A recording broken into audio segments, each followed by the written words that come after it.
Hey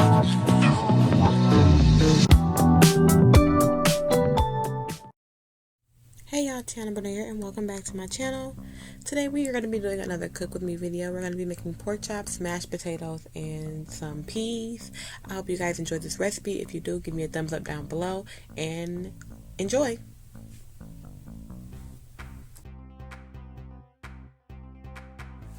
So to start, I'm just adding some water and salt to this pan that you're seeing on the screen. This is the pan that I am going to cook boil my red potatoes in. You can use whatever kind of potatoes you want to use. I'm using red. That's my personal favorite type of potato.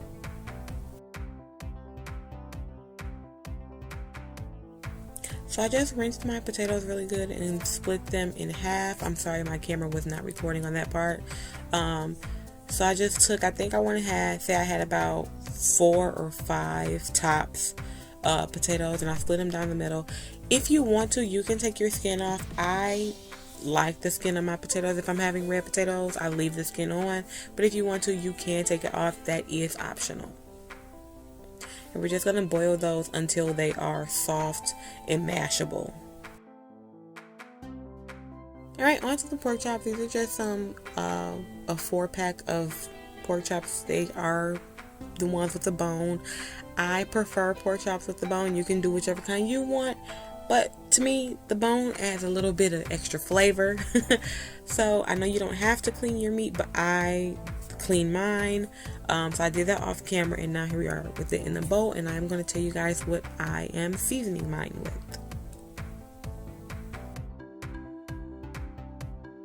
So to season my pork chops, I'm using seasoned salt, pepper, onion powder, paprika, and mustard.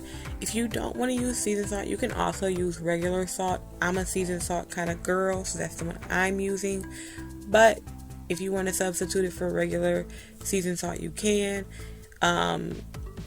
It just depends. Whatever kind of salt you want to use, that's the salt you can use. I'm using the salt that I like to use, and I'm going to mix this in. I did it off camera because I didn't want to go back and forth between mixing and touching my camera, trying to make sure I was in focus and whatnot. But you just want to mix it until it looks nice and evenly coated, like it looks right here.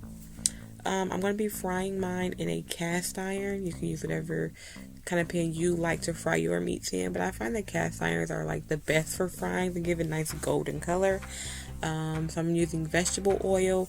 I'm going to turn on that skillet and let that oil get nice and hot, to where how I gauge it is I throw a pinch of flour in the oil, and if it starts to bubble, I know that the oil is hot enough to cook with. So for the flour that I'm going to coat my pork chops in, I'm literally just going to season it with all the same stuff that I seasoned the pork chops with. So seasoned salt, pepper, onion powder, paprika, no mustard. Sorry, the mustard is not going in here, but everything else is. You just want to add that stuff in, make sure it's mixed, and coat your pork chops. Alright, so when I coat my pork chops, you're going to see me add 2 into the grease. Could I put 3, like possibly squeeze 3 in? Yes, but what you want to make sure you don't do is you don't want to overcrowd your pan. If you overcrowd your pan, it's harder to cook, and it makes everything cook not as efficiently as it could. So I'm just doing 2 pork chops at a time. So I'm going to do 2, take those out, and then do the other 2, just to make sure I'm not overcrowding the skillet.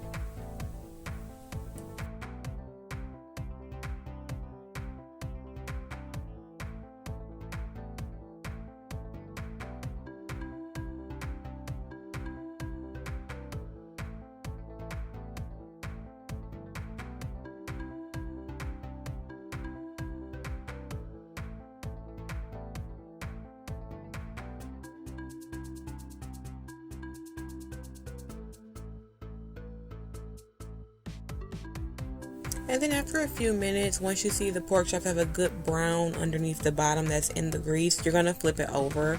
It's hard for me to tell you a time, but you'll know when it's time.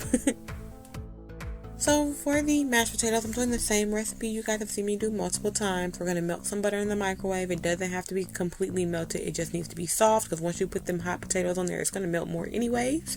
So we're going to do that: melted butter, garlic, pepper, salt, onion powder, and parsley. Sometimes I don't add extra salt because I salt my water with the potatoes, but sometimes I do. It just depends on my mood and if I feel like I've eaten too much salt that day or not, which is why it's on this list. You're not going to see me add it, but I do sometimes. I figured I'd throw it in those lists of seasonings for you guys. Just base it on how you want your potatoes to taste. And as you can see, our potatoes are nice and soft. As you can see, one of them broke apart. So I'm going to get those mashed up, and as I'm mashing it, I'm also going to go ahead and add a little bit of milk to it.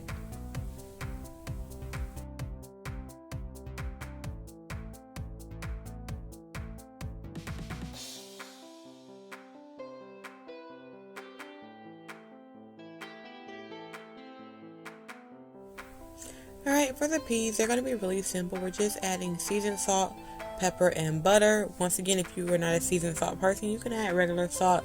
It's completely up to you. And we're just going to let those boil on top of the stove until they're done.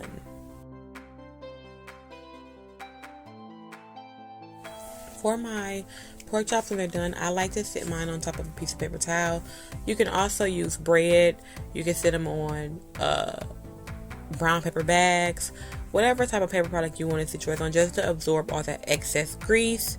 And I'm going ahead and start those other two pork chops. Remember, we had a 4-pack, so I'm going to start the other two, and I'm just going to repeat the same process for those. Okay, y'all, and this is how everything looks now that we are done and we are plating our food. That pork chop came out so good. I was so proud of myself, and it was nice and juicy. I don't have pork chops often, probably once every year and a half. But when I do allow myself to have them, it's so worth it. If you guys do try this recipe out, please let me know down below what you think about it. If you liked it, if you tweaked it to make it more your own. Whatever you did, let me know down below, and I will talk to you guys in my next video. Bye.